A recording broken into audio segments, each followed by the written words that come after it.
ताज्या बातम्यांसाठी ABP माझाला subscribe करा आणि बेल आयकॉन प्रेस करा। तिथे नवरात्रोत्सवानिमित्त मुंबई आणि एमएमआर भागातील महिलांना लोकल प्रवास करण्याची परवानगी दिली। मात्र 4 दिवसांनंतरही रेल्वे बोर्डाचा याबाबत अद्याप निर्णय झालेला नाही। रेल्वेसोबत झालेल्या बैठकीत नवरात्रीच्या पहिल्या दिवशी महिलांना प्रवेश देण्याचं ठरलेलं होतं। मात्र तरीही रेल्वे महिलांना लोकल प्रवासाची परवानगी का देत नाही असा सवाल मुंबईचे पालकमंत्री अस्लम शेख यांनी विचारलाय। दरम्यान याबाबत रेल्वेच्या अधिकाऱ्यांची राज्य सरकारच्या अधिकाऱ्यांशी चर्चा झाली। किती महिला प्रवासी असतील, किती लोकल हव्या याबाबतची निश्चित माहिती करून कळवावी असं देखील रेल्वेने म्हटलेलं आहे। याबद्दलचे अपडेट देण्यासाठी वेदांत नेब आपल्या सोबत आहेत। वेदांत, खरं तर नवरात्रीच्या पहिल्या दिवशीची परवानगी दिली जाईल असं म्हटलं जात होतं, पण अद्यापही ही परवानगी मिळालेली नाहीये। काय सर्वसामान्यांच्या प्रतिक्रियात काय रेल्वे प्रशासनाचं म्हणणं आहे?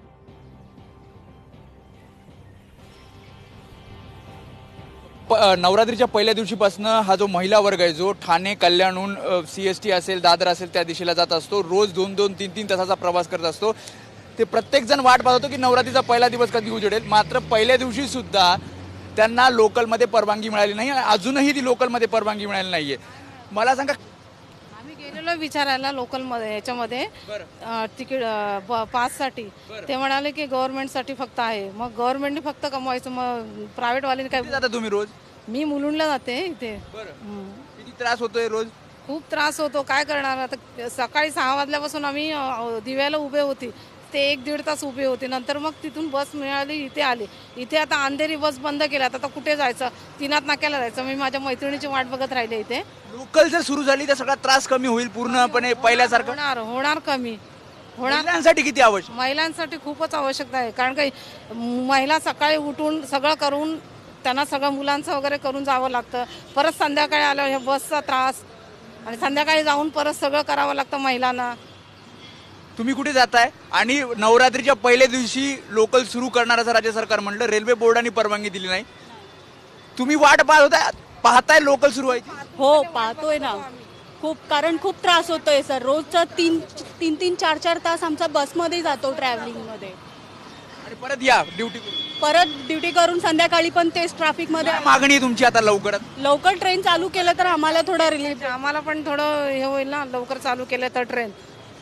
त्यामुळे या ठिकाणी बघितलं तर हे ठाण्याचं खोपट स्टेशन आहे, आणि खोपट स्टेशनच्या बाहेर ज्या सीएसटी दादर साईडला ज्या बस जातात त्या बसचा थांबा या ठिकाणी आहे। आणि बघा, 1-1.5 तास आपल्याला या ठिकाणी रांगेत उभं राहावं लागणार, आणि मग आपल्याला बस मिळणार, आणि मग पुन्हा 2-3 तासाचा प्रवास, 8 तासाची ड्युटी, आणि परत 3 तासाचा परतीचा प्रवास। हे रोज त्यांना करायचं आहे, आणि हे रोज प्रत्येक प्रवास हे करत आहे। काही महिला प्रवाशांची आपण प्रतिक्रिया घेतल्या। किती त्रास होतोय? बहुत परेशान हो रहा भाई। क्या जाते हो रोज? साहन जा रहा हूँ। तुम्ही कुठे जाता रोज? अच्छे दिन आएंगे, ये पहली बात, अच्छे दिन है। बराबर, पब्लिक को खाने का वांदा है, ट्रेन चालू नहीं है, और बोलते हैं अपने को अच्छे दिन है। कौन सा डिस्टर्ब है इसमें? आप भी मीडिया वाले खरीदी कर सब कुछ बोलते हैं, खाली दिखाने का।